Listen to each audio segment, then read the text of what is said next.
When it comes to Minecraft builds, there are two main ways builders love showing off their creations to the world.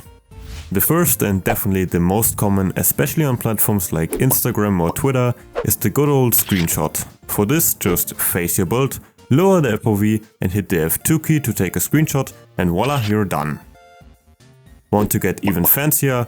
Throw on some shaders and suddenly your dirt hut looks like $1 million villa. And honestly, that method works. Screenshots can capture some stunning art. I mean, just look at these. But a few years ago, back when I also took simple in-game screenshots of my builds, I stumbled across one picture that completely changed how I looked at Minecraft. And it was this. Now, don't get me wrong, the build itself was already incredible. But what really caught my eye wasn't just the structure, it was the picture quality. It looked almost surreal. It didn't just look like a Minecraft build anymore, and instead it turned this build into a true work of art. And this is when I learned about something new. Rendering. So, what is rendering? Back then I had no idea. So like any curious Minecrafter, I turned to the almighty Google. Rendering is the computer-assisted process of creating a final realistic 2D image or animation from 3D models or other digital data. It involves applying textures, lighting, shadows and other visual effects to generate the final result, bringing digital designs to life. Also, apparently it can mean performing a play, translating literature, or slapping stucco on a wall. But that's not really the kind of rendering we're talking about today. Got it? Great. Let's dive in and take a closer look at what rendering can do for your Minecraft builds. Now there are quite a few apps out there you could use for rendering Minecraft builds. But the one I stuck with since day one is none other than Blender. One of Blender's biggest advantages? It's completely free. No subscriptions, no upfront payment, no hidden traps. Just install and go. Okay, some fancy add-ons cost money, but the base software completely free. So if you're just starting out with rendering, Blender is hands down my top recommendation. So, how do we actually start rendering? Well, step 1 is pretty obvious. You need a build. If you don't have one yet, what are you even doing here? Get to building. Or, if you're just here to try things out, you can grab one of my builds for free over on Patreon and practice rendering with that. No excuses here. Alright, once you've got a build ready to go, here's your next step. You'll need to download a program called Mineways. Don't worry, I've linked it in the description. And what Mineways does is it lets you export your Minecraft build or world into a format that Blender can work with. Now you will need to have a world that contains your build. Once you've got that, simply open it up on Mineways and right click to select your build. Then select export for rendering and set a name. I've been using these settings to export, so feel free to copy them.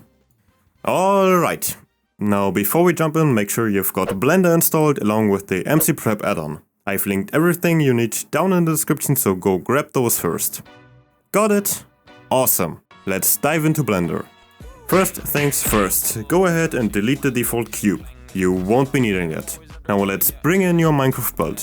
For this, go to File, Import Wavefront Object and locate your build. Then hit import and boom, your build is now in the scene. Now if you're new to Blender navigation, you can hold the middle mouse button to look around. Scroll to zoom in and out, or press G to move your object and R to rotate them. Of course, you gotta left click on your object first before you can move it. Yeah, understand. Good. Just take a moment to get comfy with that.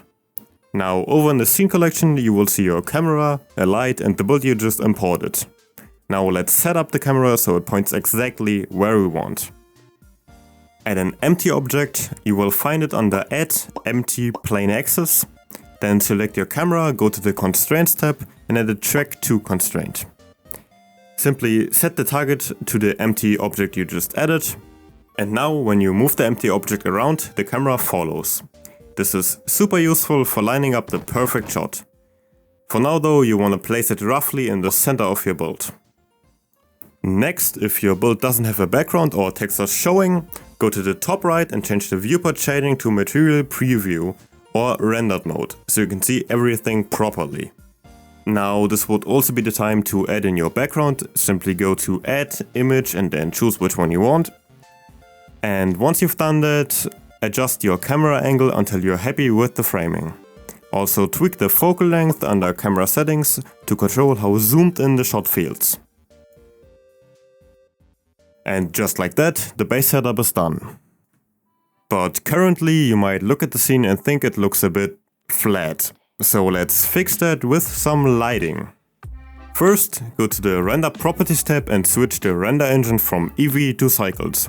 Then change the device to GPU Compute. For this you may need to enable your GPU in Blender's preferences under System. Then lower the max samples to speed up things during testing.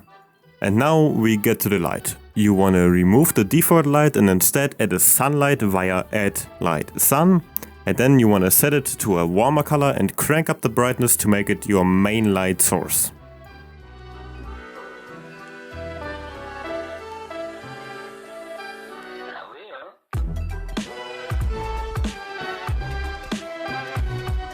But we're not done yet. You want to add a second light, maybe another sun or an area light to fill in those harsh shadows. Then go to the world settings and adjust the background color and strength to balance out the overall lighting. And then I also went ahead and added a couple of area lights to highlight key parts of my build, and this just helps to bring out the depth and details. And that's your basic lighting setup. It's looking way better already. And now to some real atmosphere. Let's add some volumetric fog. So just add a cube and scale it up so it covers the entire background behind your build.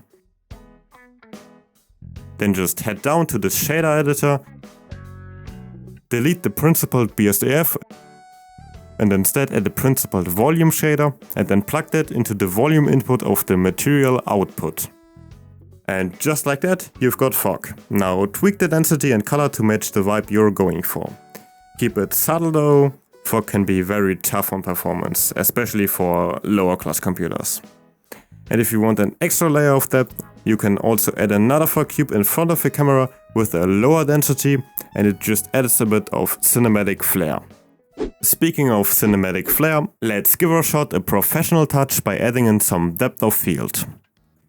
For this you want to select your camera and then go into the camera settings. There you want to enable depth of field and then set the focus distance to your main subject. For me it's gonna be the barn. And then I'm gonna lower the f-stop to blur the background and bring my object into sharp focus. Now before I'm completely done, I'm gonna adjust my scene just a bit to make it feel right. And then I'm also gonna add some spotlights to really give off that cinematic vibe. For these I only left volume scatter ticked under the ray visibility settings in the object properties. And this is pretty much the whole render setup done. Now you can just head on to the top left, click on render image, and there it is, your Minecraft build fully lit, framed and fogged up like the cinematic masterpiece that it should be. Now there's just one more thing that I'm gonna do, and it's gonna be the compositor. So you just wanna head up over there and I'll show you a quick setup. You wanna click on enable use nodes, and then you can see my whole setup right here. You can just copy those nodes if you want. For this, just go to the top, click on add, type in whatever node you want, and then you can simply drag it in to your field. And that's how I've gone from a pretty standard screenshot of my build to a fully complete and cinematic render in just about 10 minutes. I hope you enjoyed.